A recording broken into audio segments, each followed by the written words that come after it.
Ladies and gentlemen, as we had announced, this is the final panel discussion focusing on the next step that focuses towards product development and initiating new credit lending models achieving the 150 million bankers mission.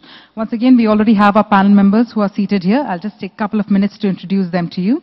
Moderating this panel discussion, our panel chair is Mr. Shashwat Sharma, who's a partner with Management Consulting, KPMG.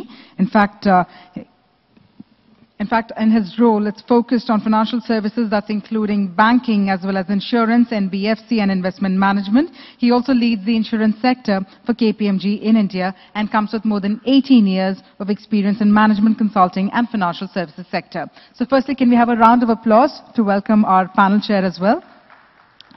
Moving on, our set of speakers, we are joined by the Managing Director of Magma Housing Finance, Mr. Sachin Khandelwal, who comes with nearly 2 decades of experience in banking, finance and automobile industry. In fact, in his new role as the Chief Executive Officer Designate, he will be spearheading the housing finance foray for Magma and will also leverage the nationwide network for more than 256 branches and existing customer base, that's more than 7 lakh, to build a dedicated team for housing finance business. We're also joined by Mr. Ramesh Iyer, who's the Managing Director of Mahindra Finance. In fact, in his role as the Managing Director of Mahindra & Mahindra Financial Services Limited, he's also the CEO of Financial Services Sector and member of the Group Executive Board, and he's also the Director of the 9 companies in the Mahindra Group, including 2 of the international companies. Ladies and gentlemen, we are also joined by Mr. B. Madhav Reddy, who's the Managing Director and CEO of the Calcutta Stock Exchange. He comes with more than 2 decades of experience, and he's been in this capacity of role since the year 2011. We're also joined by Mr. Ashwani Kumar, who's the Chairman and Managing Director of Dena Bank, and he comes with a vast experience in banking both at operational level as well as administrative level, and has also had the exposure in both in rural development and treasury operations, having worked as a lead district manager Sitapur and also as the head of treasury at Integrated Treasury in Mumbai. So on that note, while we are about to begin a post-lunch session, let's have an enthusiastic round of applause from the audience to welcome all of our eminent panel members. And with that, I'd like to hand over the proceedings to our panel chair, Mr. Shashwat Sharma.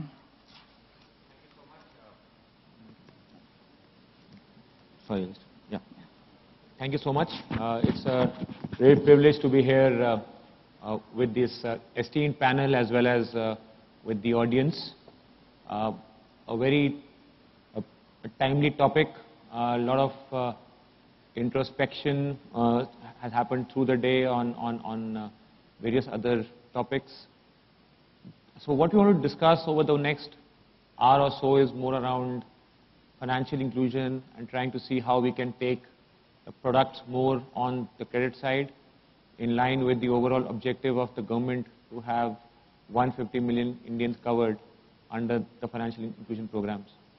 As we are all aware and have been hearing some of the other panelists which came in the morning, financial inclusion is a big agenda item not only for the government of India but also for all the regulators, so be it RBI, be it IRDA, SEBI.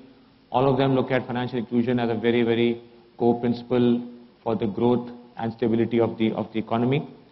On its side, the regulators have been doing their bit. So RBI has already mandated that 25% branches for all the banks on an incremental basis have to be in rural India, which is defined by less than 10,000 population villages. There has been a big drive by the government in which a lot of the banks, including Dena Bank, has taken part. Close to 13 crore accounts have now been mobilized by the end of January. That's the number I had. Also, if you see from an overall perspective, the Reserve Bank has specifically focused on simplification on the KYC side. Also very important initiative on differentiated banking. We have the models on small finance bank and the payments bank. Over the next few months, we will get a few of them also joining the Indian banking sector. Other than on the savings side and mobilizing, trying to look at new models, the government has also recognized the contribution of the micro and the small enterprises. And the idea is that how do we strengthen that business? So with the Mudra coming in, 20,000 crore being allocated in this year's budget, credit guarantee scheme of another, the corpus being created of another 3,000 crores. All these are steps in the direction to strengthen the micro and the small enterprises. Also, if you see on the housing finance, that's another big area where the government has been focusing on. NHB has been having a lot of refinance schemes already in place. The idea is that how do we look at both on the urban and on the rural side, there are still a shortage of about 25 million housing needs across the country. So how do we fulfill this? Is all for people who are either economically weaker section or in the low income group. So in terms of how do we have the right environment to not just incentivize affordable housing loans, but also to make sure that there is adequate focus on the project finance. Now, these are some of the facts and these are some of the figures which all of us know. The idea over here for me was just to reiterate that. What do you want to discuss with the panel members is in terms of how are we seeing new models emerging, how are we seeing each of these players who have contributed so much to the Indian financial services, how are they seeing this entire modality of financial inclusion, and how are their strategies focused on ensuring that the overall objectives set out by the government and the RBI are fulfilled in commercially viable business models, and what is the role of the government which can actually help to enhance and make sure that some of these models become financially viable in the longer term. So the format is we have the panel. We will have an interactive discussion with each of the panel members. At the end of that, we will throw the house open for any Q&A. So I would request each of you to raise any of the questions to any specific panel member, or you could raise it to me and I could then pass it to the panel member who would be most suitable to answer. So that's the format. So I want to start with you, Mr. Ashwini Kumar. We talked a lot about the various the role which both RBI and the government have been playing along with other regulators, and Dena Bank has been at the forefront of financial inclusion. So if you could just give us a sense of how financial inclusion is viewed within Dena Bank, and what are some of the initiatives you have taken over the last few months in line with the overall aspirations of the government and the RBI.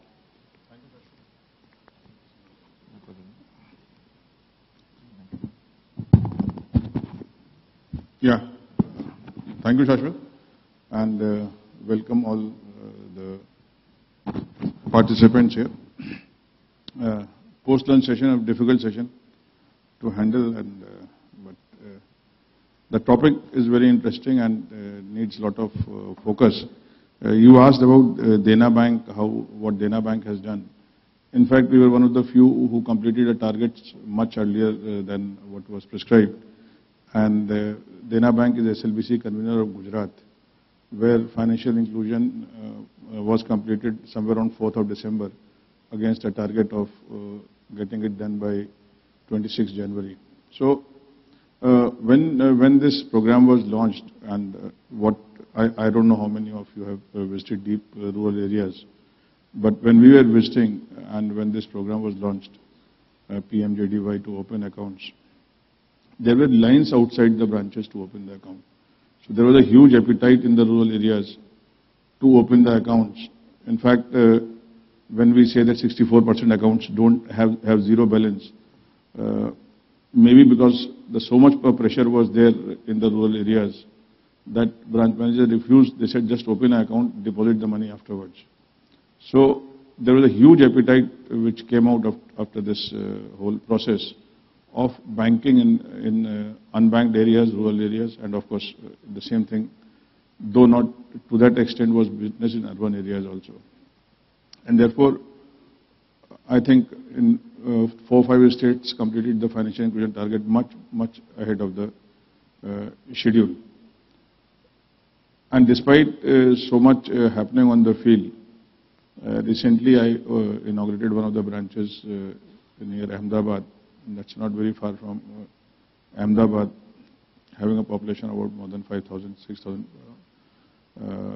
inhabitants. And I was surprised, that was the first branch getting opened there with the population of 5,000 villages. Similar experience was when I went to Calcutta.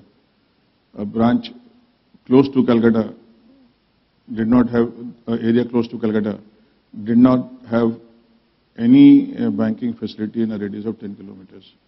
And the population which you see in those functions when you're inaugurating a branch or when you're hosting or doing a program for credit is huge. So there's a huge appetite, still unfulfilled. We have just started the process. In Dena Bank, if specifically you talk of Dena Bank, we have opened about 27 lakh accounts under PMJDY, and out of which 70% still have zero balance. But then also the average balance in those accounts is 732 rupees. So if we minus the 70, because 70% also we are taking, then the 732 would be at least 2,000 rupees per account, the balance. So there's a huge saving potential also, business potential also for the branches to work in those areas. Second issue is what we sitting in metros always apprehend, that wo technology nahi samjhenge gaon wale. I think this is another misconception which we have at metro level. People understand ATMs, people understand mobiles. In fact, they are so conversant with handling these POS machines and mobiles that the penetration of financial inclusion can be substantially improved through these areas also. And as I've told you, all over India, as my colleague was telling, Shashwat, over 13 crore accounts have been opened with the balance of 9,000 crores. So that 9,000 crores has come into mainstream banking. To sum it up, as a whole, experience of Dena Bank has been very good. We are very aggressive in opening accounts under PMJDY and subsequently seeing the transactions takes place. And second issue of credit I'll touch upon as we go further. Thank you, sir. Thank you, sir. And a very important point which was being made by Mr. Kumar in terms of a lot of rural India and a lot of areas talked about where had not been able to, don't have any access to a bank branch and that you gave. So one model which is outside the banking system is the model of the non-banking finance companies. And Mr. Arya, we've seen from Mahindra Finance perspective, there has been good penetration in the rural markets, which is not the non-urban areas. Now, they're taking the point with Mr. Ashwini Kumar made in terms of either use of technology or use of other means. How have you been able to create models? Because if you look at the conventional credit models, not all of them have been successful in rural India and rural markets because of various reasons, both infrastructural as well as in terms of understanding of the financial services products. So how has been the experience of Mahindra Finance in those markets, and how has it worked? So, first and foremost, at least our belief has been that in financial inclusion, you have to reach credit at an affordable price. And we somehow believe that it should not be a mandate or a dictate, it should be a commercially viable business model. Then who waits for whom, right? You rush into that and you do the business. And for us, I think we've been kind of fortunate that we've reached out to that market already through tractors and utility vehicles, and therefore we started seeing what is possible there. And we moved away from a very traditional method of lending, which is lend on the basis of financial capability of a customer. That means he needs to come and prove his credit worth. Then you lend to him is a traditional model. We turned it around and we said that you lend on the customer's capability. So we actually started assessing the customer to understand what is his competence to be able to earn. So we started actually financing livelihood products. And I think the next requirement of financial inclusion, that's again our belief, is I don't think you should wait for customer to come to borrow. I think you will have to reach him to give money. And therefore, if you reach him to give the money, you start understanding him, his background, the location, you start understanding the whole ecosystem out there much better. And that is how then you design your products around that. And then finally, of course, since you have gone to give, I think it becomes your prime responsibility to go and collect as well. So you don't wait for him to come and pay you. So you partner him. Like, we see many times customers are not able to pay their installments because of the local economic conditions aren't conducive, or maybe the crop has failed. I don't think we must then react like a typical financier to say, oh, sorry, if you can't lend, I take back my asset or whatever. I think you need to partner him in his difficult time. I think the success of financial inclusion is in designing a product based on his cash flow, which he is projecting to earn in future and not what you believe he already has in past. And then partner him in his difficult times if that cash flow had to fail due to circumstances during any particular season or any particular year. And then you live longer with him. And the last I would think, when I say affordable, you must price him for the risk but not for your fear. The most of the time the pricing is based on how much a fear about him to be a failure, not how much he is a risk that I have to factor. No sooner you price the fear, the price becomes unaffordable. Because fear you just cannot measure. It can be whatever extent it can be. So you price him for the risk but not for the fear. If you do that, I think it's a phenomenally large model. And the number of years that we have spent there, we have cumulatively done some 4 million accounts, and most of them are into deeper rural pockets. Just hold the thought there in terms of how do you look at the pricing models and how do you look at different constructs in terms of what has been worked. So let me move to you, to Mr. Khandelwal, and in terms of how do you experience, I know you've been working a lot in the housing finance space. Now when it comes to housing finance in the lower income groups or some of the other areas where people might not have the ready kind of the metrics which are looked from a traditional financing perspective, what has been your experience in this segment, taking on the point which Mr. Iyer made in terms of how they've been able to think through different ways of credit underwriting? So what's happened is, actually on the housing side there's a lot of focus, on housing finance there's a lot of focus. The government is keen. The challenge is in the ground reality when you go out and try to lend to the customer. You break the risk into credit, product and the process risk. And I feel till now most banks, NBFCs and HFCs have not had the gumption and not taken enough risk or in-depth understanding of what the customer wants. So we've stuck to traditional models. A credit manager is supposed to be a bright CA who should look at financials and then lend to the customer. And the ground reality is that when you go out, customer's great, everything's done, and you say, okay, which is the property? And he shows you a piece of land, and he says, which land? He says, okay, some part of this half is my brother's, and this half is mine.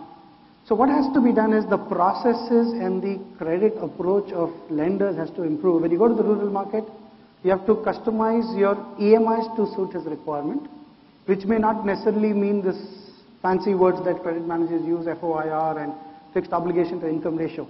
You have to junk all that, and all you have to do is an AIP approach, what I call an assessment of income approach.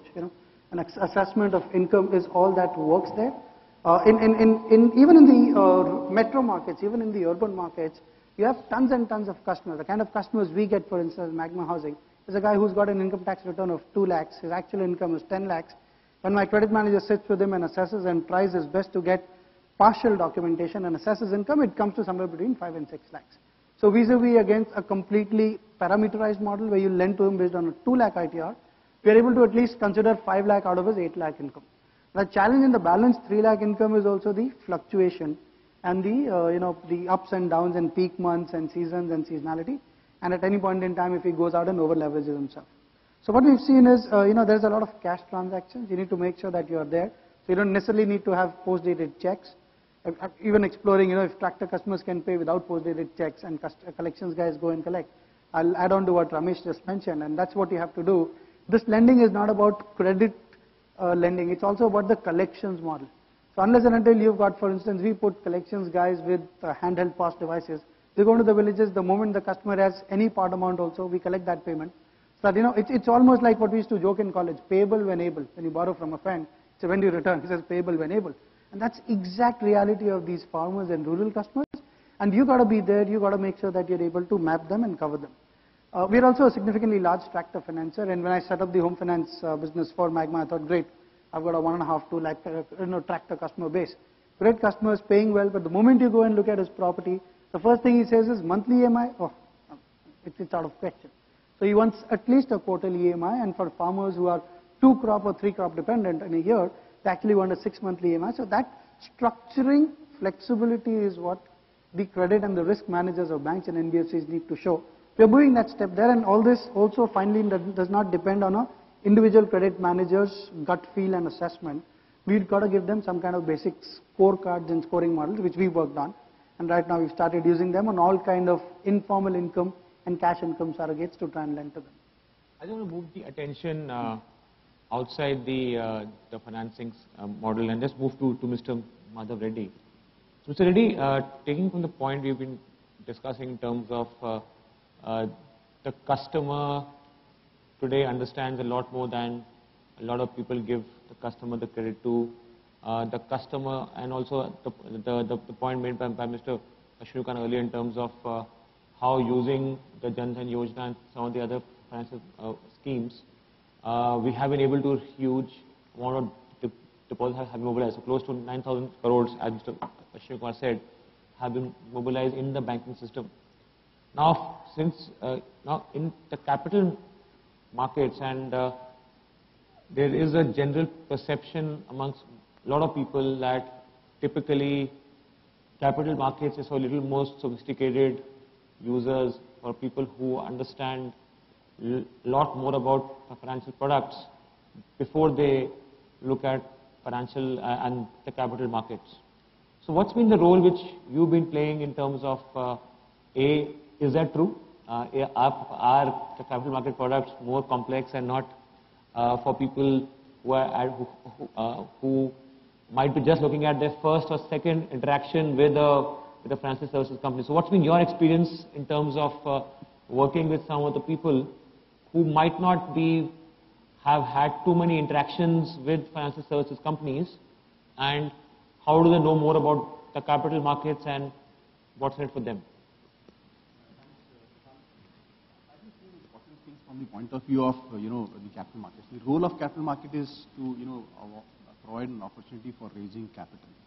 That's one important aspect. And if you look at in the Indian scenario, you have 26 million small and medium enterprises, and they don't have a proper and reasonable rate of accessing the capital market. I think Mudra is a very good initiative in that direction. But I think that there is a lot to be done for these smaller enterprises to actually come and raise capital from the market. So that's one end of the of the stick, and the second end of the stick is what you are saying about the general public. Now, how, do they look at the capital market as a means of savings? I think the answer is yes, definitely no. We have to reach out to a larger number of people. Now, typically, if you ask any of the broking firms, and when they talk about how they go about reaching out to the client, one of the top broking firm from Bombay says that the cost of servicing a client is 5,000 rupees. So when you say that you have a cost of 5,000 rupees for servicing a client per year, obviously you're going to get that money from that particular investor. Plus you'll add on to the other cost that is involved in doing the business. Now, if that is what is to be taken forward, and how do you going to reach out to semi-urban and forget about rural areas? So I think there is a lot need to be done in terms of bringing down this cost of transaction. The cost of doing business in the capital market has to be brought down. I think one right step what the budget has done is the merger of FMC and SEBI. That would go a long way. Currently, if you want to retail commodities, you have a different cost. And if you are retailing equity, you have different cost. Now, basically, we need to basket all products, all financial products under one roof and then try to sell. Then there will be a lower cost of transaction. There is a lower cost of doing business and servicing the retail investor. Now, coming to the financial literacy part, I think the most important aspect is that when we say literacy, we are talking about knowledge, we are talking about skill, and the application of that to generate a reasonable amount of returns for you for the whole lifetime. So, do we have that set skills available with the, in general public? When we, in fact, when we come across many bankers, when they say, what about capital market? They are taken aback. No, I'm not very sure whether I will be comfortable investing in that. I'm very pretty much happy doing FDs and, now of course, PPF and other stuff, but definitely not capital market. But if you look at the returns which has been given vis-a-vis, even with gold for last 25 years, the magazines definitely throw out figures saying that, the returns have been phenomenally well as far as capital markets is concerned. Now, how do we educate these people to get into the system? So what we have done in Calcutta, I think I would like to share that, is that we have started one center of excellence with Calcutta University, where we are reaching out to the students, saying they are the tomorrow's investors. We need to inculcate the habit of saving and imparting knowledge which is essential for them to become the future investors. So I think that's one step that we are doing in that direction. It's very significantly well appreciated by the public there. The one initiative I think I would like to share is that we in our nation we have close to 12 million blind people, and under our CSR initiative we have come out with a book for the visually challenged in Braille, and that has been distributed across all the libraries and institutions where the visually challenged people go. Now, why I was saying that that's a concept, a book. Innovation is happening in that stage where we are saying that we cannot exclude this segment of society, which is also essentially part of our citizens. We need to reach out to them as well. So that's the initiative that we had done to reach out to this particular segment of society. So I think a very important point made by Mr. Reddy was on the cost of transaction and the cost of customer acquisition.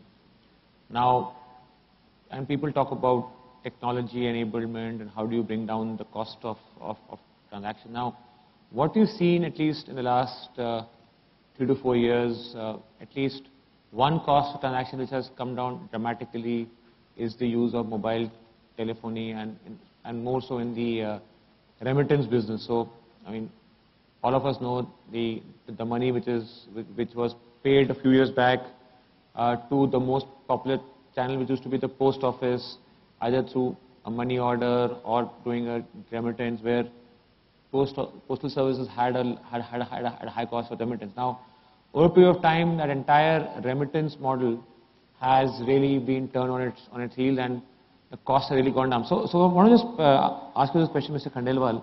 What's the role you have seen in terms of transaction costs?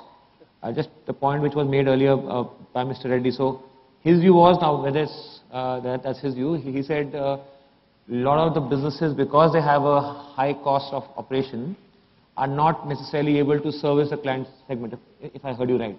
So any thoughts which you have in terms of how players have looked at the cost of transaction, or you can also talk about your own experience, Sure. which has really been able to make this model more viable? Okay, so I'll go back to my experience of 5 years back. Incidentally, I was possibly in the same hall, another hall in this hotel, 4 or 5 years back, I think ET Forum, and we are talking about the mobile payments guideline. I worked with RBI and I was on the committee that passed the mobile payments guideline. And at that point in time, we were very excited. There were 4 parallel guidelines which one had to look at. The mobile payments guideline, the business correspondent model, the prepaid guidelines, which got simplified significantly in 2008, and the cash at POS, the POS terminal. I've also run one of the largest POS businesses in India at one point in time. And in spite of our best efforts, we could reach only 500,000. Even today, when I checked with a couple of guys in my team there, they said we've not crossed more than 1 million POS terminals. The fact is there's about 15 million organized retailers in India. Forget the mom and pop kiranas in talukas and tehsils and the villages of India. So at that point in time, what was envisaged was a kind of a small step by RBI to allow banks to work with VCs and with telcos to try and make financial inclusion possible. And the topic that time pretty much was how does mobile play a role in financial inclusion. So over the last 4 and 5 years, while RBI I think has done enough on its side in terms of reducing the transaction amount, increasing the limit of mobile transactions and encouraging people to move on to this platform, there is a serious challenge in terms of at the last mile when it is required. So when I did this, for instance, I asked my dad's driver and I said, "Ab dad aapko paise denge on the mobile and you send it to your father. Your father, you told me, has a mobile." He says, "Great, I'll try that, bhaiya." And I'd got him a ICICI Bank account opened. I said, "Fair enough, he'll try and send the money." The question that came was, what will my father do when he gets the money on the phone there? Will anybody there accept that SMS as a form of currency? So that acceptance when at POS terminals after 15 years of POS business being done by 7-8 large banks has reached only 1 million customers, that is a challenge. However, the opportunity, Shashwat, like you pointed out, is in the 100 million workers who are sending money. And I'll go even a step back from what Shashwat said. It was not just the post office, but people used to actually give it to the bus conductor and move the money. So if I was living in a village in Orissa and working in Bhubaneswar, from Bhubaneswar to Orissa, it used to actually travel by the bus conductor. We used to then hand it over, and there was some kind of a blind trust through which the whole model worked. So now the whole piece has moved on mobile. Some charges were also there. Some charges were there, which were, I was just coming to the charges bit, which were as high as anything from 5 to 10%. Yeah. Now when you're talking about the transaction cost, typically in banking, a branch walk-in costs a bank about 100 rupees. A check presented by a customer, and you would confirm this, is costing about $30, but a USSD session or an SMS done on a mobile is literally a few paisa. Now why is it that people are not moving? Because while the guidelines are coming, the acceptance is a little lower. The twin factor authentication and the risk involved and the losses that occur because of lost data and skimming of data is the challenge which has not really been addressed. However, if you go back to M-Pesa, M-Pesa was a success in Africa, in South Africa and some parts of Africa, but there was no banking.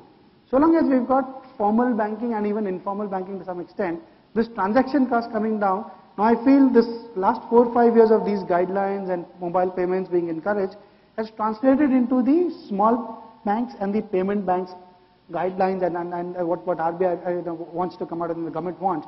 And I think now is the turning point wherein these kind of things will happen.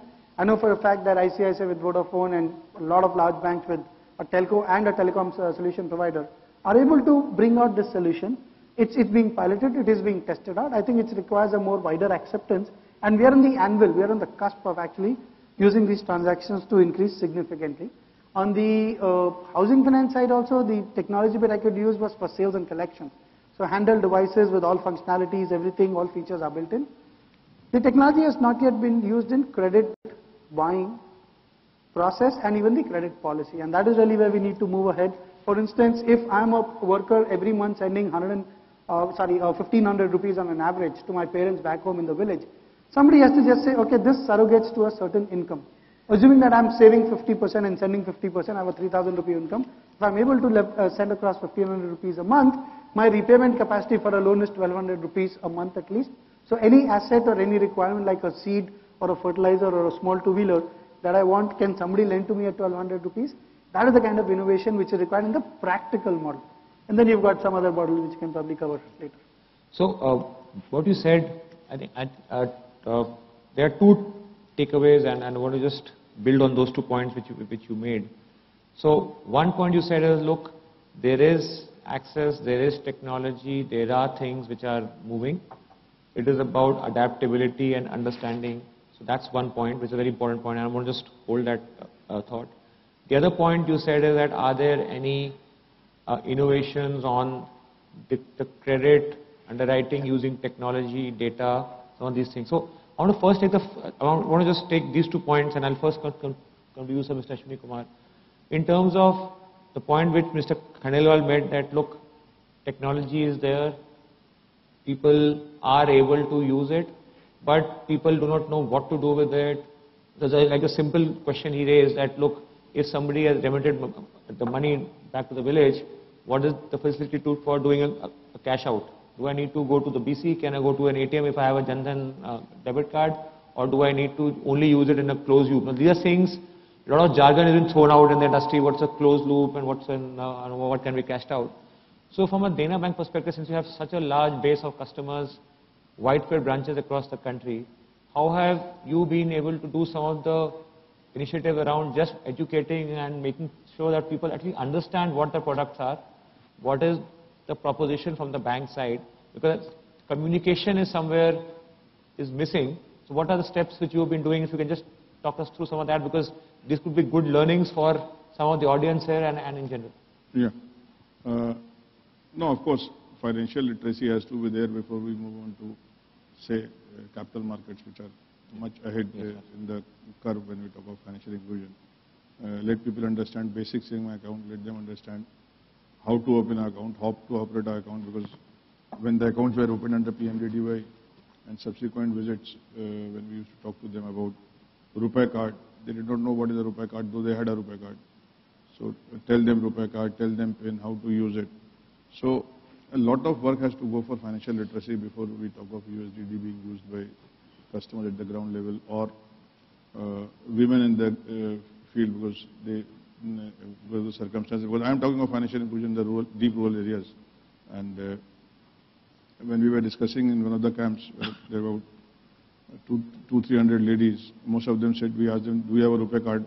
All of them were given a RuPay card. They said yes. But other than yes, they did not know what to do about it. What is a PIN? What is a RuPay card? How to use it? So these basic things, what is a passbook?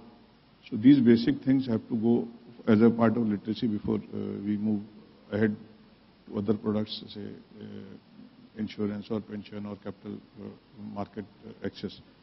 As far as Dena Bank is concerned on financial literacy, we are training the BCs who are training the villages. Branch managers are visiting the rural areas, holding weekly meetings with the villagers, educating them on. Right now, the education is confined to operation of the account, because there are first stage account opening, second stage operation of the account, then regular operation of the account, then removing the hesitancy of visiting a branch or going to a BC.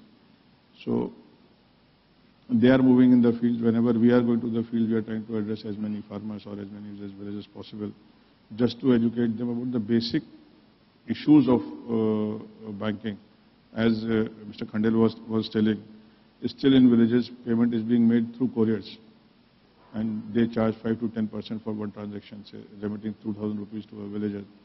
They charge 100 rupees, 200 rupees, depending on the type of area in which they are moving. So still that basic literacy is not there, and that has to come. Like why there was so much rush of PMJDY, that was an education given through the medium of electronic medium. A lot of publicity was there. So the huge appetite of the huge crowds were there because there was a lot of publicity. So I think for financial literacy also, apart from branch managers, BCs, we moving, I think we'll have to have something on TV and electronic media which is accessible to all regarding educating the masses to transact in the banking accounts which they have been opened. Because as I told you, 60 to 70% accounts are still zero balance. So whatever number of accounts, if we say 30 crore accounts we have opened, so still 9 crore accounts or 9.5 crore accounts are non-operative. So virtually financial inclusion has not taken place of those 9 crore accounts. And other mode of training is we have got a dedicated number where any customer can dial for these financial inclusion customers if they have any issues. Then normal channels, some van moving and giving lectures, distributing pamphlets. But pamphlet distribution also is not an issue because you're basically dealing with illiterate people. So it is training in the classes, going to the villages, teaching them, and as somebody suggested, these habits of banking should be inculcated at the school level. And for this, at least on every Children's Day, we are all the branches, all of 700 odd branches, they go to the nearby schools, hold seminars, teach the students and give them hold competitions so that they become familiar with the banking things. And now we have asked them to wherever possible go to the schools, fix one day and try to teach the students there on banking. So these are the areas which we are doing. And regarding credit, one important point was made by Mr. Iyer, and which I totally endorse, is that touch point. You have to go out and deliver, you have to go and recover. And this we have been following, and wherever we have seen delinquency in public sector bank and delinquency in NBFC, there's a huge difference. Our delinquencies are very high and NBFC delinquencies are very less. And I think the main reason in collection. Movement of branch managers, within the branches where branch managers move out to the customers, immediate realization is there. Able when able. So whenever they are able to pay, you should be there. And which sometimes we miss, and that does not happen. So for recovery and for credit both, outreach is more important than customer walking in. Customer can walk in for loan, but walking customer for repayments are quite less, both in urban areas and rural areas. So even in urban areas, we don't remind them that a payment is due, sometimes people default. So that was a very important point made by you. And this is what we are, as I told you, we are doing for financial literacy in the bank. Thank you so much, Mr. Kumar. I think the point which you made addresses the point on the entire literacy, understanding of the product, understanding of the construct, having that outreach program that you're able to reach the last mile and make it operationally very, very sound, the model. Just moving on that other point in terms of when we look at, are there other credit risk models which could be explored in India? So Mr. Iyer earlier talked about how Mahindra Finance has been using some of the credit models in terms of not just looking at what is the history of credit, but also looking at some of the other levers which could be around future income and the earning potential, and what is the use and what's the end use. So that was a very important point which he made. But if I also were to add that point, and along with what Mr. Khandelwal was talking about, the experience of M-Pesa and in terms of how certain other formats outside mainstream banking have been used.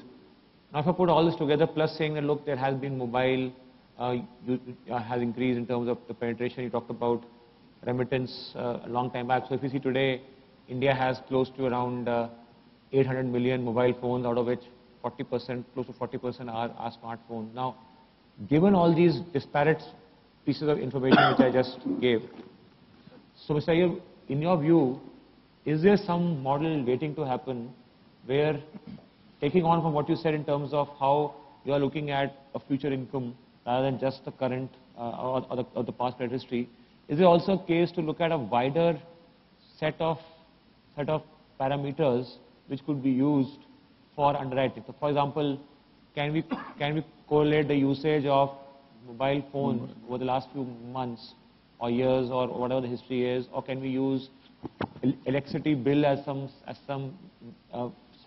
means, a proxy? So is there some thought process in your view which is going in that direction? Because that will definitely also help, other than what you said in terms of future income. I think before we get to that, I have one or two points to make. One is, we are talking about financial literacy. I'm not too sure that the customer out there does not have knowledge. He may not be educated. I think we must differentiate between is he educated and is he knowledgeable. I think anybody who borrows is knowledgeable enough to understand what is he borrowing for. And I think we shouldn't discount that too much. Second is, we're all trying to impart knowledge to somebody else, but I think the real weakness is in us. We don't know the customer. We don't have knowledge about the customer. So why are we trying to impart this financial knowledge to him? Let's first understand him as a consumer and then design product based on what he wants rather than force him to understand what you have. I think this financial literacy bit of piece is we are trying to force him to understand what you have.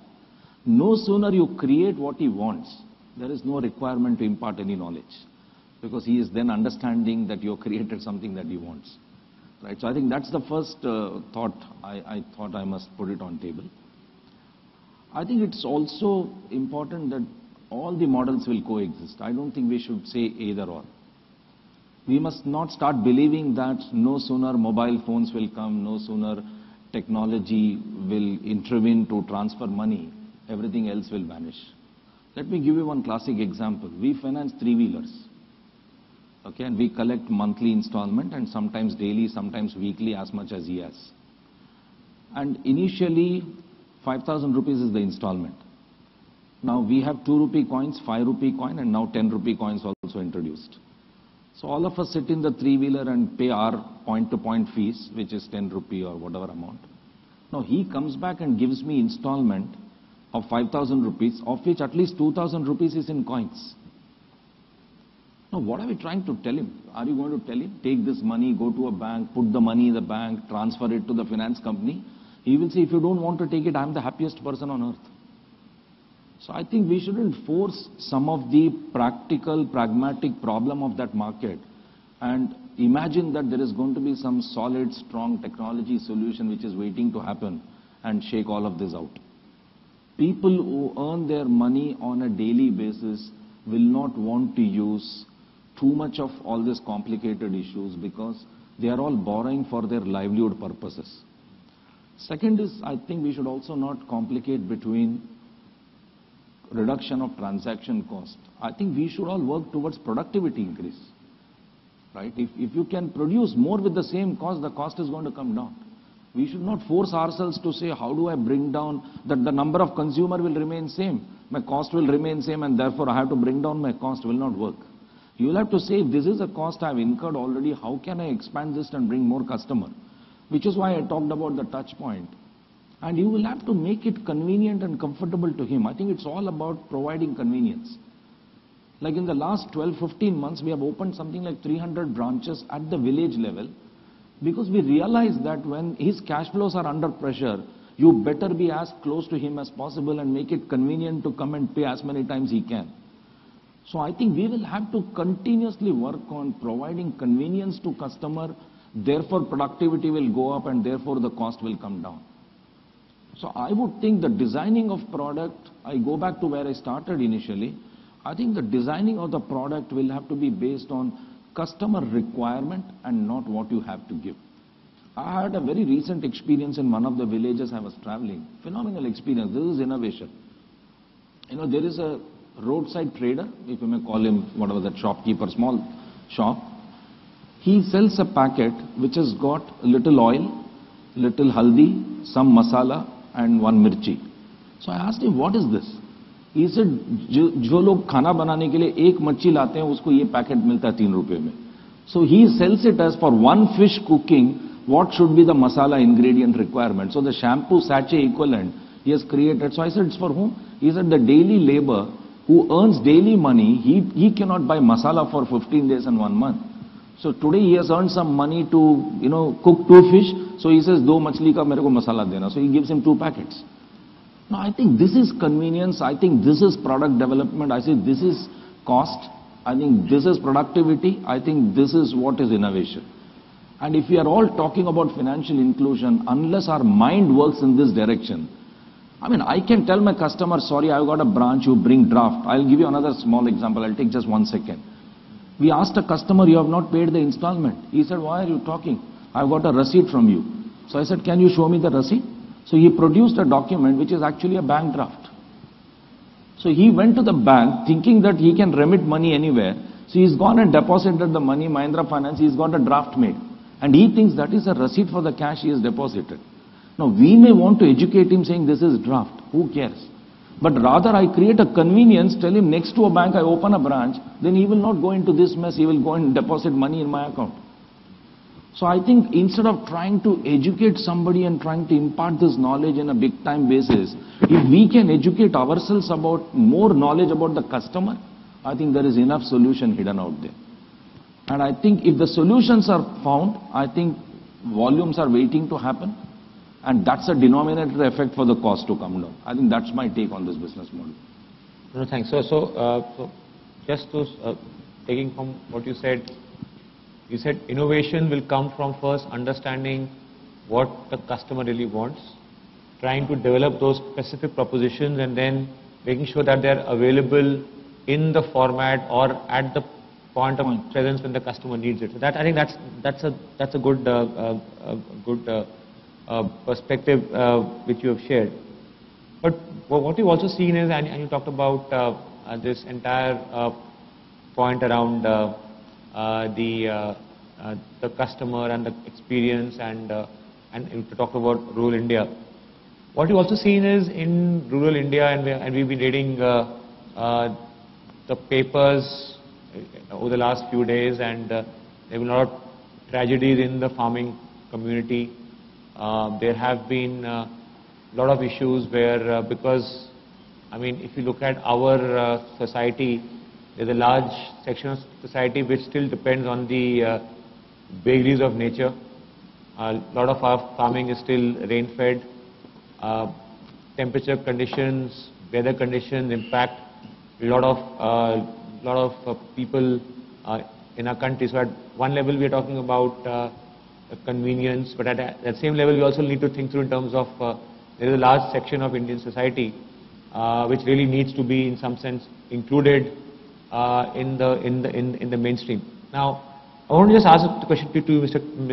Khandelwal on this. Now, obviously, on a standalone basis, we have guidelines from the RBI in terms of what happens to farm loans. Do we need to waive? Are there other mechanisms? But we're not really seeing too many, I would say, innovations, if I can use that term, where let's say an insurance company has tied up with the financier and said, look, why don't I fill in the losses? So these models are very, very common across the world. So for example, if you look at Latin America, I mean, they also have a lot of hits which are the catastrophic events, and these events hit them, but there's always capital preservation because you have an insurance company filling in for the loss rather than the end farmer who's really suffering. Now, why I'm asking the question to you is because Magma, I know, also has a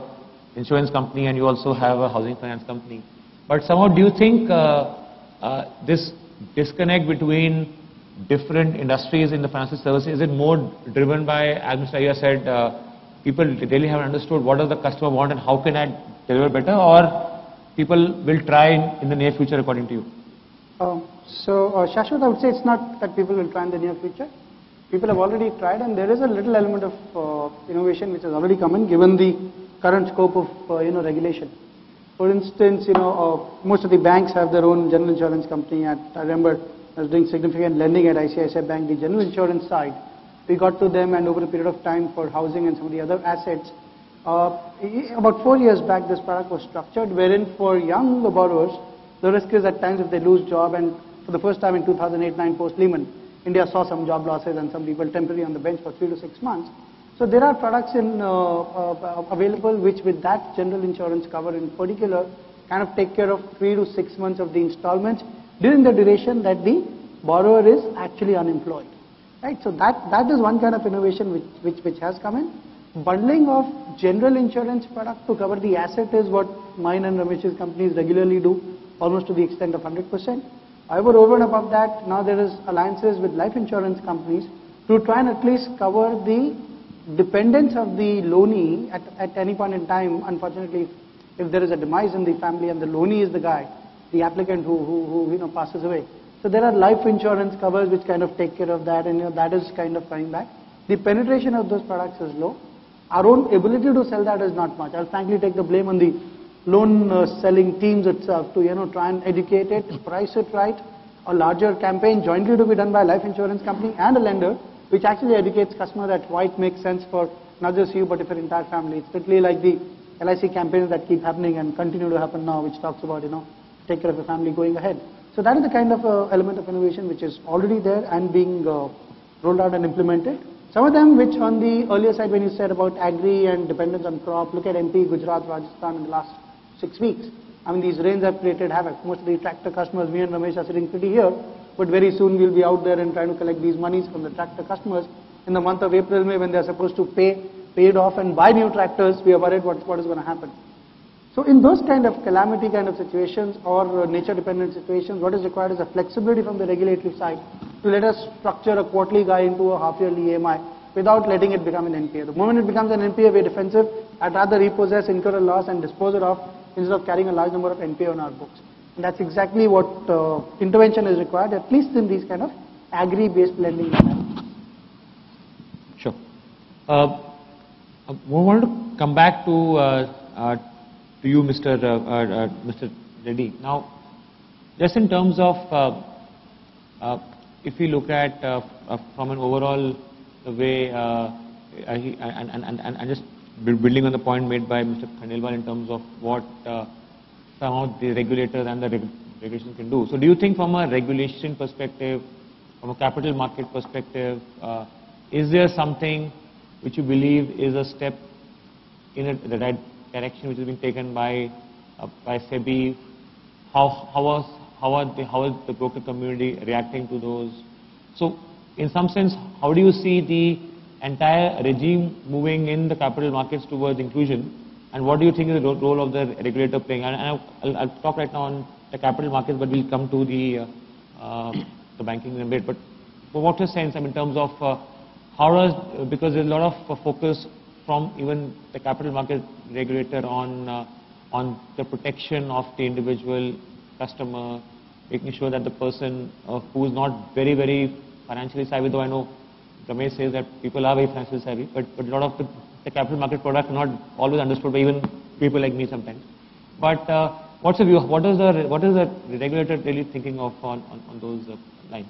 I think the important thing that recently has been announced is the merger of the Forward Market Commission and the SEBI, and also of shifting the debt from RBI to SEBI. I think there is some level of consolidation as far as the regulator is concerned. I think that's good news, because in the morning I think there was a discussion about whether multiple regulators is good or not. I think it's better that we know who's the boss, who's running the show, and what are the rules that are set by him, and we follow them. So I think that's a significant thing that is happening as far as the regulation is concerned. The other aspect I just wanted to share on the Jan Dhan Yojana. The fact that it's a practical example of my own. I was trying to open a bank account for our housemaid, and we were struggling for the last 3 years to get it done, but it could not be possible. But once this happened, she could open it, and surprisingly every 3 months she comes back and asks us to fill the deposit receipt, and the reason is that she wants to save. And this is very typical of West Bengal. The saving rate is significantly very high in that part of the country, and they have been in the clutches of the chit funds. And there is a huge amount of funds which have been lost in the system, and frankly this has been a boom.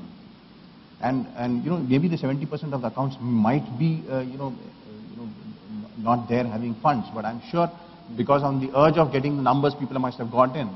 But I'm sure going over a period of time, you'll find these accounts also getting funds moving. You imagine the amount of money that she started saving. It's been significant in the last close to 1 year. There has been a surge in terms of the savings that are happening in those. Now we are talking about Calcutta city proper. Now this is financial exclusion. We're talking about inclusion. You are having, and you are not in a position to actually use an opportunity for us to save the money which the individual wants to save. So I think that's a great step which has happened, and I totally agree with both of them that as far as capital market is concerned, it's much higher in the art. But the fact remains that even when you interact with doctors, they say we don't understand this. So I think there is a need for us to actually reach out to this segment of society that first you come and invest here, and we need that investment because we need the capital to be brought in so that tomorrow's industries are initiated. And that would only happen when the funds come and get directed towards the market. Now the other aspect that I wanted to share was the reach at the district level has to happen by actually, what we have been doing, I thought we'd share that, is that we have started using the consumer protection organizations in the district level. And through them, we are trying to educate the people. So essentially what we are saying is that the guy who's actually talking about protection to you is also trying to educate you in terms of how to go about getting into financial products. And we don't restrict ourselves only to capital markets. We talk about the whole band of investing and trying to understand how insurance products work, how the mutual industry works. So basically we are saying that at that stage it is essential only to equip them with a lot of information and a little bit of skill, because eventually they have to manage the finances so that it lasts for their lifelong. Sure, thanks. So just taking from what you said, there's a lot of initiatives being taken by the stock exchanges, by the regulator.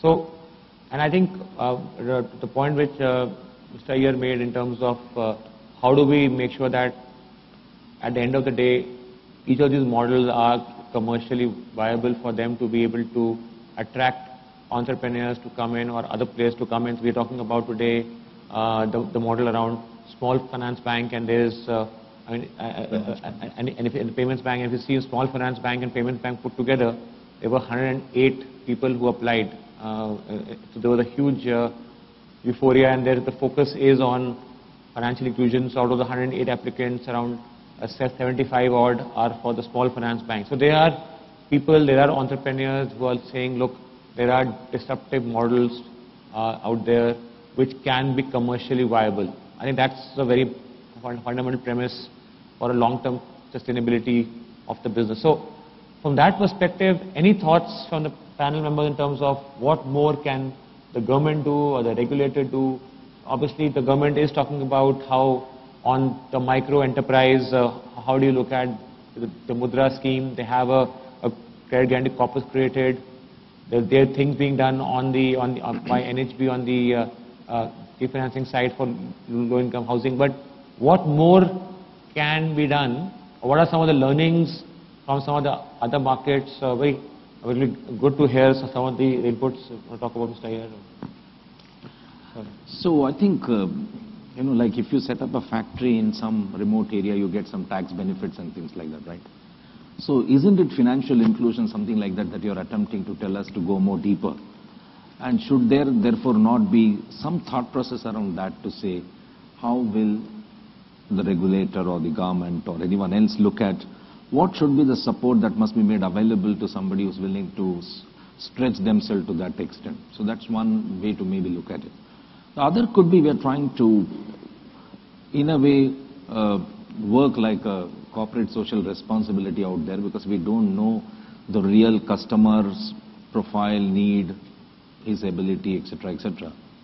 And I'm not saying one should do reckless lending or whatever, but at the end of the day, if you're committing some capital and funds to a social cause of this type, and if it was not to become a viable, commercially viable business model, right, now that you have this 2% fund to be allocated towards CSR initiative, should this not get some linkage to that to say, okay, if you go to this place, try out this on this segment of customer, and if it was not to work out credit viable, then it will be considered under this fund. Because how will somebody else otherwise stretch themselves? I mean, we've been trying for so long to make so many people reach out to that market, and that's not happening. That's the reason we continue to keep discussing this topic on, financial inclusion and the need and to go more deeper and deeper.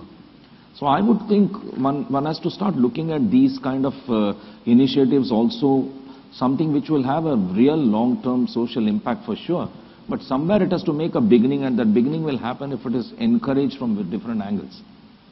So my thought goes towards these two directions, right or wrong? No, as you started with, we should finance commercially viable things. Okay. So the point of having any incentive or CSR is not there, should not be there. But it is not CSR which we are doing. It is 40% of the household which we have to bring to the mainstream. So less of a CSR. You can say it's a long-term investment. Maybe some preliminary expenses are being made, which will give a return subsequently. Like I told you, 9,000 crores is there with the banks right now, which was lying. 9,000 crores is earning them at least the interest of, if you take even NIM, if you take a difference between a base rate, then also it's charging about 6%. Correct. That means translate to 540 crores per year. That is when 70% accounts are not operational.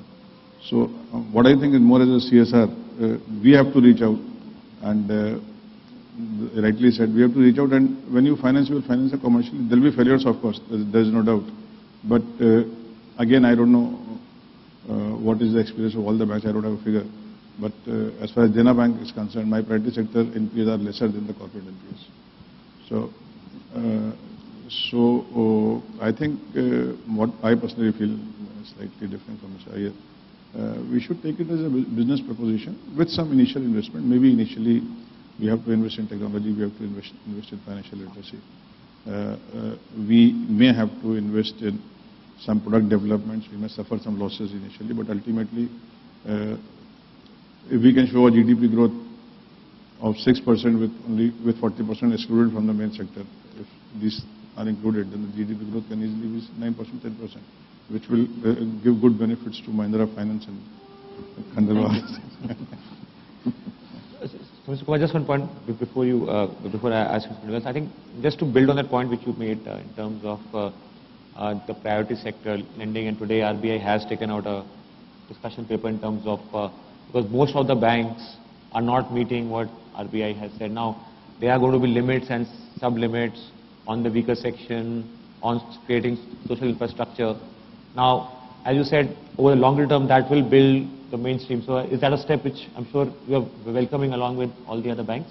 Yes, we are. In fact, in Dena Bank, I am personally meeting the new entrepreneurs. This issue you raised that some others read. They are financially excluded in metros also. Young entrepreneurs after doing B.Tech, MBA. In fact, I held a meeting of one of the entrepreneurs financed by us with a very small amount. I'll not tell the amount because the amount is so small when we are talking about, but I am talking about microfinance level. And he was adjudged among the top 10 entrepreneurs in Asia. So I asked him to arrange a meeting of startups in Bangalore where about 60 boys who had completed their B.Tech or MBA joined. And most of them were feeling that they don't get finance from the banks in time. In fact, we had our 6 counters there working from them. And out of 60, we have got 22 queries already, and the people are processing it. So that is a big way to include the people there. So just before I open to audience, so your point, I think we've heard a lot in terms of what should be done by the financial institution and what they can do. Specifically, any asks from NHB or any asks from RBI, SEBI, IRDA, or the Government of India? Fair enough. I wouldn't say the NHB or the RBI, but I'd rather say from a framework point of view. So I think what is required in terms of the topic is about credit lending and how to expand the scope of credit and how to make credit reach out to these people who are excluded right now. So there are, the step has been taken. Credit bureaus are there, you've got 4 of them now, all of them are pretty active and a lot of data is getting uploaded. Basis those credit bureaus, the smarter analysts, credit managers are using it and trying to create credit surrogates out of the scores there. The government has also created a KYC bureau. Aadhaar is a great KYC bureau and it really helps in terms of KYC. Although I have my own views on how those Aadhaar cards are being made, hearing the stories from maids and drivers, but I'll park that aside. However, what is now required is probably another kind of a bureau which assists credit lending. So bill payment and mobile transaction payment and the prepaid cash that 90% of mobile users actually pay to a retailer which is lying with the telco for progressive use. I think somewhere if a bureau should be allowed to be created basis that, which is actually coming out, let's not get into where is the cash coming from, where is the money coming from. Once the person has parked it and using it legitimately for a transaction where there is a proper billing every time for every call, I think those, or even bill pay for instance, if people are actually paying electricity, gas and other utility bills, basis that if bureaus are allowed to be created or credit managers and risk managers actually look at those kind of scores and convert that into some kind of a credit surrogate, because the problem is a credit manager asks a customer, okay, what repayments do you have? Do you have a card? And the answer is no, which is the case for 90% of Indians. How do you move ahead with the credit? So that is where we start backing out in terms of credit lending. So those are the kind of things which every Indian does, every family pays, and basis that we should start lending and giving credit based on those behaviors of the lower middle class and middle class in India. Okay, thank you. So any thoughts? Yes, sorry. Before I take questions, so we'll have time for I think maximum 3 questions. Yeah. So my request is if you could ask the question straight away and not summarize the topic. Yeah, lady there. I'm going to try and make it very quick. There is an organization called Shramik Bharati in UP. They have 20,000 members who have saved 10 crores of rupees. They have a loan outstanding of 10 crores. When I heard this gentleman speak, if he was sitting in this room, he would stand up and put forward a very strong case to you gentlemen, saying that we're really not here to talk about financial inclusion. We are here to talk about how to increase our profits and help bank sustainability through financial inclusion. So I'm not sure who's right, or who's more closer to the truth. But I do know that 500 million people in our country are not financially included. I do know that I've knocked on some people's doors who are present here in this room for support to help these 500 million people have better access to credit and finance, and our mails are not answered, our phone calls are not answered, and we're not given, a good reason as to why these great firms are not moving along the path that we're suggesting for financial inclusion. Do you really think that all that has transpired in this room is going to make a very big difference in the next 10 years? Or are we still just moving incrementally ahead, How close are we to this goal that should have been achieved in 2020? Do you think we'll achieve it? What's the probability? And do you really think we are doing justice to this topic, in our endeavor to stand up and speak for it? These are questions. I'm not sure I know the answer, but I do know that my colleague tells me 70 farmers have committed suicide in Vidarbha district in the last 1 month. So Vidarbha is not very far from here, Are we as banks really, walking the talk? Thank you. I just would like to add one point. When we talk about financial inclusion or exclusion, this is a stat which is there on the net available. This is the data on 2013. 1 in every 13 are unbanked in USA. Now, and 1 in every 5 are underbanked. So what we are saying is that there is lot needs to be done. And, even in advanced countries there is challenges there.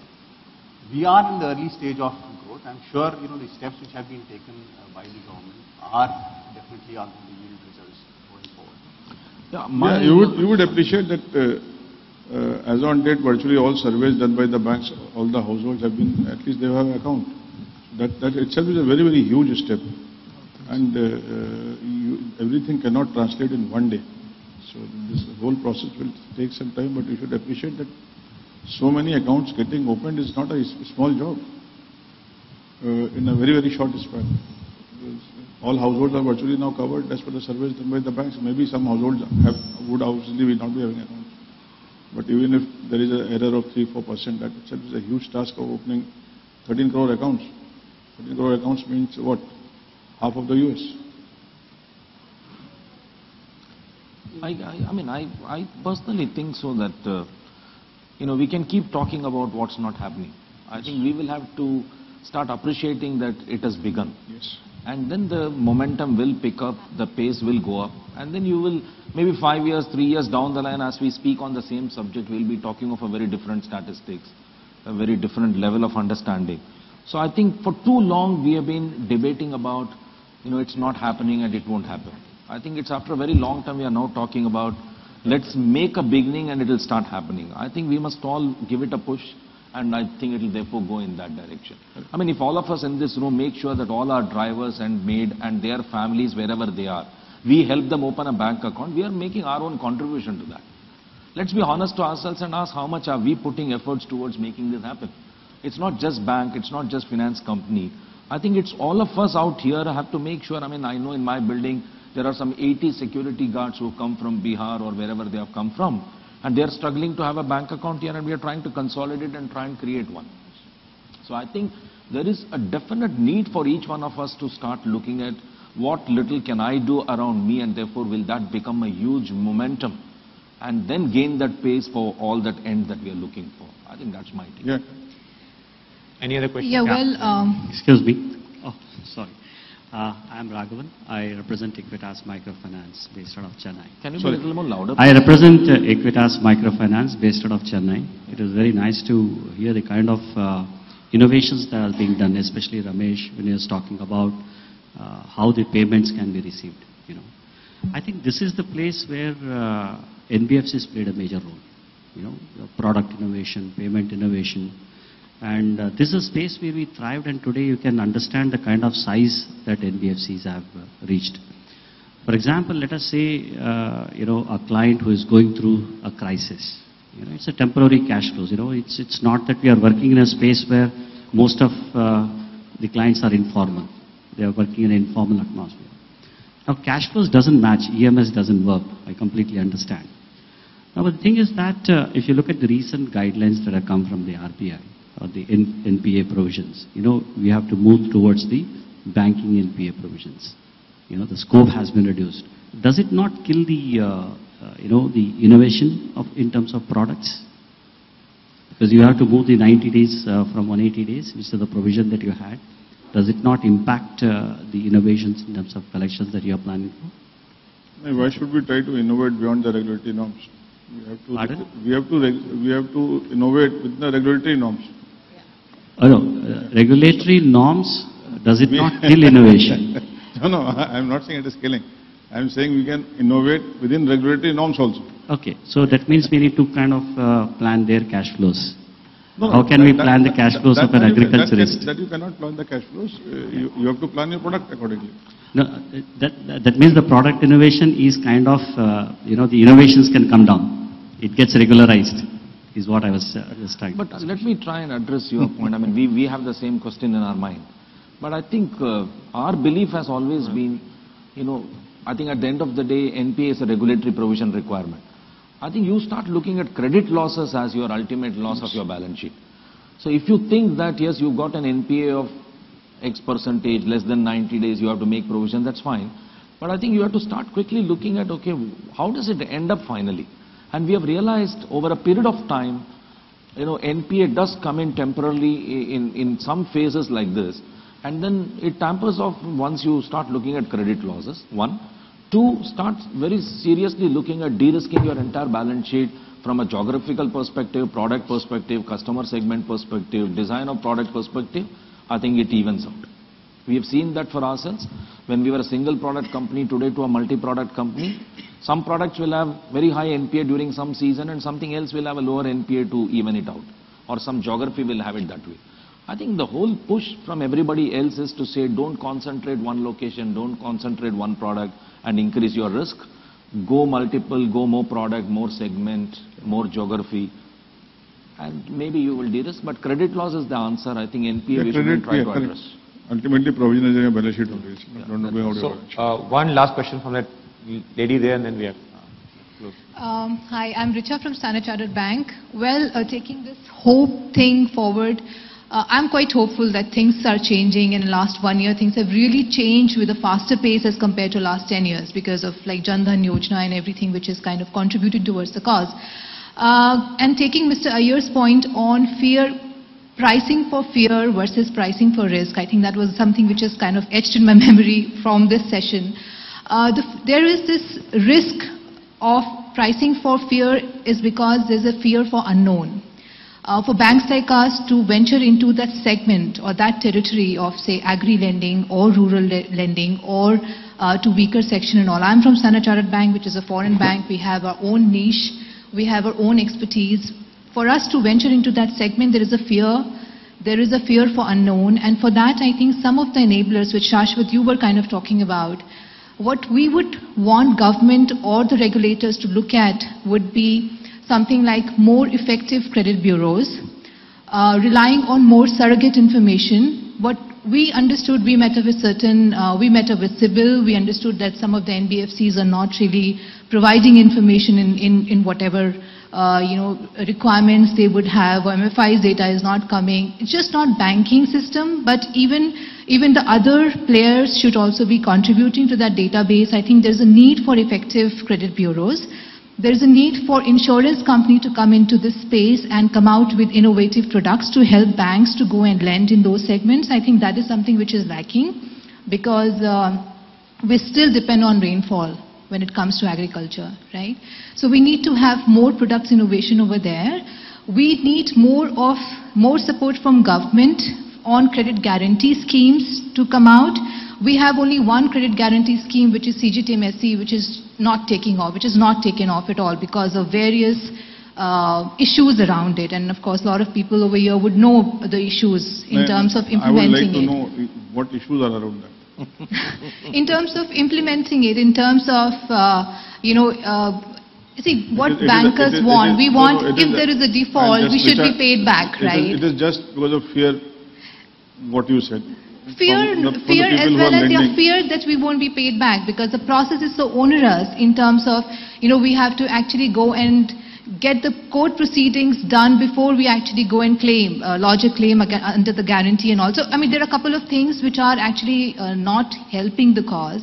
We need more of these guarantee schemes to come in. There are certain guarantee schemes which are very, very effective in other Southeast Asian countries where we operate in, like in Vietnam for that matter. I'm sorry to cut you here, but is there a specific question, because we are out of time? No, so this is just that on the ask from government, if somebody is actually referring to that, I think these are the 3 points from us that we would want to have. Absolutely. No, I think thanks. I think thanks for summarizing and for all of us. So as we discussed, the agenda is not finished.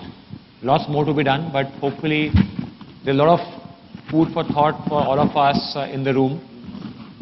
Hopefully we have learned from the experiences of the esteemed panel. I'm sure if there are any more questions, observations, we're very happy to take them outside the panel, and I'm sure so would the panel members be. So thank you so much for giving such an engaging audience, and thanks a lot for the support.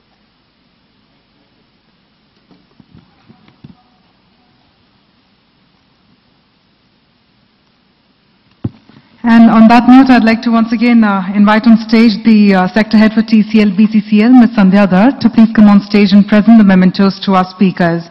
Firstly, to Mr. Ashwini Kumar, Chairman and Managing Director, Dena Bank.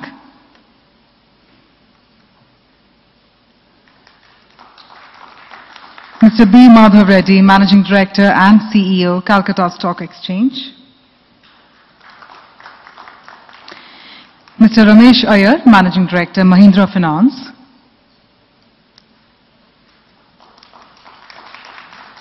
Mr. Sachin Khandelwal, Managing Director, Magma Housing Finance. And our panel chair, Mr. Shashwat Sharma, Partner, Management Consulting, KPMG. We'd like to thank our panel members once again, and I request you all to please come together for a group photograph. And we'd also like to remind our members of the audience that the feedback forms have been distributed. It's right on your table. We also request you to please take a couple of minutes to fill them up. And we'll have them collected towards the end of the program. I request our panel members, please come together.